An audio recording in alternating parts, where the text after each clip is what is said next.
Well, hey, Don, I really appreciate you spending some time. I know you got just a full schedule here. We're at one of the major functions of the year. First question, do you ever miss a function? Sure. But I say that this type of function, acceptable excuse would be a wedding or a funeral. Okay. So other than those, never miss a function, right? You Not EXPCon or shareholders or Brent's Build events. Absolutely. Those are must. Absolutely. Yeah, and they're fun. Yeah, for sure. And then, so you tend to always have guests with you, and then obviously you have a large organization that's impacting agents all over the world now, right? You're in other countries, and I think last I heard 35 plus states and growing, soon to be 50. 34, okay, 34, soon to be 35. And so you have guests of your own. You obviously have team members. I'm on your organization, blessed to be with you. Speak about that. You have kind of a grading system in regards to how do you know if you've had a successful event? Because we build event to event, right? Yeah, well, they say you should have events do the heavy lifting, right? And so I came up with a process of determining how you're doing in that regard. And so if you show up, of course, that's better than not, right? But I say, well, that gets you a D. Wow. Okay, you're not getting a failing grade, but you're getting a D. Okay. And if you show up and you bring a guest, okay, then that would be a C. Right? Okay. And then if you show up and you bring one of your leaders, right, and you have a guest, now we're at a B. And, only a B. Okay. Yeah, what's an A? Well, you show up, you bring a guest, and one of your leaders brings a guest. Wow. Okay. And of course, you're one of my leaders, and you have quite a few guests. So I get an A. Yes, absolutely. That's awesome. Now, so a little bit of your background. You've been in entrepreneur business since teenage years, if I remember, right? I mean, you were CEO of a business, and kind of give a brief little progression there, and then why EXP? Yeah. Actually, I was a CEO of a company at 19 with 31 employees. I remember, yeah. And God only knows why I got going so hard and so fast, but it's been a wonderful journey. Really super grateful for it. Mostly wins, but some losses. Sure. Those can be humbling. Right. The crash of 2008 was doozy. Especially humbling, actually. Yeah. And at the same time, you gain wisdom from that, and hopefully you don't make the same mistakes again, and you're a little wiser going forward, and my thing at this point is just to see what I can do to make a difference. And my primary goal at this point is really to attract leaders, right? I love agents. We only get paid revenue share if agents are producing, right? Yeah. So we do, as you know, 5 trainings a week. Yeah. Matter of fact, we got one coming up here in just a moment. Right, that's right. That being said, when I attract a leader with the proper guidance, support, and process, that one leader could then add 500 people to our organization. Wow. And so that can be a really meaningful impact just by adding one really dynamic leader that's going to lead with value and contribution. And they tend, if you get the right person, they tend to have a lot of drive, like yourself. And so you hang on, baby. That's right. You match their energy, right? And they tend to bring great people into your life. Yeah. Now, a little background. You've been quite a leader yourself, and you've raised up other leaders. You started out as a team leader for another company. You bled red. You were all in, and built 10 offices from scratch to over 2,000 agents. I think you're the only one in that company's history to do that from scratch, which is remarkable. And then you went on and got into the ownership game and owned over, I think it was 30 or more offices around the nation, which is incredible. And then 2008 and 9, that was a pretty rough time. We both went through that together. And then initially you passed on EXP, which was interesting because I tell people all the time, you're one of the most strategic just amazing business minds. I always say you're always noodling on things and always refining, making them better. How do we do this? And success leaves clues and so on. So you've really led by example, right? And you're always giving. That's another big thing. So you lead by example. How do I create systems to have the masses really succeed and so on, which is awesome. We're so blessed to have you, as an example that we can follow. So with that being said, I passed initially. Yes, you passed initially. Thanks for bringing me back. Yes, so you passed initially, which was very interesting. Just speak a little bit about that, and then now obviously you're all in. You have a huge organization. So, well, a couple things. One of them is timing. Okay, my mom had just developed Parkinson's or been diagnosed with it, and so I wanted to be close to her.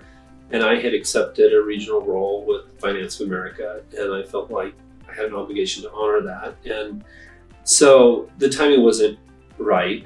Brent, of course, I was one of those people he came to say, hey, will you take a look at this and give me your opinion? Yeah. And I did. And my response to him at that time was that it did seem a little too good to be true. Mm-hmm. Okay. I had been, of course, used to a bricks and mortar brokerage model. And so there's a cost burden associated with that EXP does not have. Mm-hmm. And so it was hard for me to imagine how they could have such a lucrative compensation plan, offer stock, offer revenue share, basically give us the benefits of brokerage ownership without the broker liability and capital risk. Mm-hmm. And actually it took about 2 years. What happened was Randy Bird had reached out to me. Oh, yeah. And wanted to see if I would take another look at it. I asked him how Brent was doing. By the way, I did tell Brent I thought that he would succeed. Yeah. And I said, so how's Brent doing? Yeah. He's like, well, Brent's making over $100,000 a month. You went, wait, what? I'm like, oh, geez. So I went back to my wife, who had gone through the whole Keller Williams journey with me, and I said, well, I guess we better take another look at that EXP thing, and I did. And I reached out to Gene Frederick, who prior to his real estate career had been a CPA. So he and I kind of shared that numbers thing. Yes. And so I really wanted to get my arms around how could this model be so lucrative yet sustainable. Yeah. Right. And what he taught me was that it's really like an 80-10-10 model. The agent gets 80%, of course, no franchise fee, until they cap, which they do at 80,000 GCI in a production year. The company retains 10% to cover their expenses and profit, and we're quite profitable actually. Yeah. And then 10% is set aside for the agents growing the company, like you and me. And so, like I said before, it's really like having the benefits of brokerage ownership without the broker liability and capital risk that I had in my prior engagement with KW. And what I didn't fully appreciate when I first looked at it was the scalability, right? Because even though I had built what had become the most profitable Keller Williams in the country, I really could only recruit to about a 45-minute drive to my office, right? Well, and as you mentioned, I have agents in multiple states now, 34. And so the scalability is nice, but also the regional aspect of it is good because even though we're having somewhat of a national correction at the moment, there are still pockets in the country that are stronger than others. And so one of the ways that we're able to provide sustainability, for our organizations is you can actually concentrate on those areas that are a little hotter. Yeah. Right. And that will kind of smooth out your revenue. I found that to be especially true when the pandemic hit. Right. It was just fascinating how when the market crashed, because it literally, in some states, it was frozen. Yeah, we couldn't even leave our house, right? Right. And certainly, we couldn't do open houses or, we weren't sure what we were going to do. Pretty crazy. But what was happening is that the rules and regulations were different by state. Yes. Okay, so like one state would be shut down pretty much, but another state was going fine because they had been considered an essential service. Sure. Yeah. And so after, it turned out, who would have guessed, but after about 6 to 8 weeks, the whole country actually started getting really hot. Mm-hmm. And we ended up taking off on a tear. But I just, my wife and I were just discussing how, thank goodness that we were that diversified. Amen. Right? Because I saw a small decline in my volume during that time, but it wasn't like it dramatic. Stopped. Yeah, it wasn't dramatic. Yeah. Right? Yeah. And so I'm grateful for that. Now we're seeing a pretty solid correction in the market. Mm-hmm. Most people are saying we'll probably lose 30% of the agents in the next 12 to 18 months. Yeah. But thankfully, we're growing at such a tremendous rate. Mm-hmm. And so it looks like we'll be able to outgrow that correction. Right? So we're going to suffer attrition just like others. Yeah. Okay. Yeah. But our plus is we don't have to acquire our growth through acquisition. We're actually doing it organically. Which is amazing. And at a rate which is still greater than the correction in the market. So I'm super grateful for it. I mean, it's not perfect, by the way. Sure. I don't think there is a perfect company. But it's the best one I've ever been in. And that speaks volumes coming from you. Yeah, I mean, even before Keller Williams, I was with Remax. They're a fine company in their day. Mm-hmm. They were attracting the top people. Mm-hmm. We just happened to have a unique composition of wonderful things in terms of very competitive comp plan, the ability to get stock in a publicly traded company on the NASDAQ exchange, get revenue share, and so I'm grateful.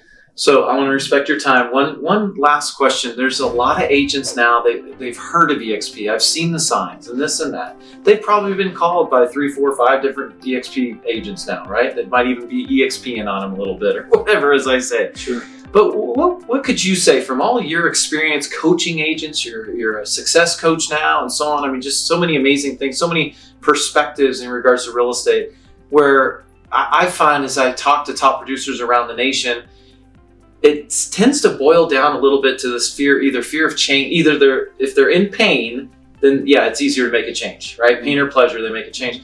But a lot of them love the broker, things are pretty good. If it's not broke, don't fix it. But what would you say to them that are kind of exploring EXP a little bit and the aspect of fear of change and so on? Well, it depends on who they are, right? As you know, I'm looking for business builders and icon level producers. Mm-hmm. And so if they're the right fit, and certainly someone that has that master skill of attracting and retaining talent, or if they're an icon level producer, I mean, we actually say if you're producing at icon level and you're not doing it at EXP, you're probably committing financial malpractice on your family. I know. Strong language was so true. Right. And now, to be fair, though, if you're a lower end producer and you're not on a growth trajectory, we may not be a great fit. Sure. Okay? It's honest, There are other companies that can fill that niche, right? And so, I make sure when I'm talking to somebody that our model is really a fit for them. And then, of course, do my best to help them to understand that they're actually a square peg in a round hole, right? And we've got the fit for that, right? Yeah. Right? And some people come to realize that, and some don't. And it's important to recognize that. Remember, I would consider myself an almost perfect fit for this model, but I chose to not join for 2 years. Wow. Okay, because there were other things going on in my life, right, with family and such, where I felt that I had a greater responsibility there. I couldn't destabilize my situation because of this sudden new opportunity. So timing can be a factor too, right? And I think it's important to be respectful of that. That's awesome. Appreciate you. Yeah. Love doing business with you. Appreciate your time. And awesome. Thank you. Yeah, thank you.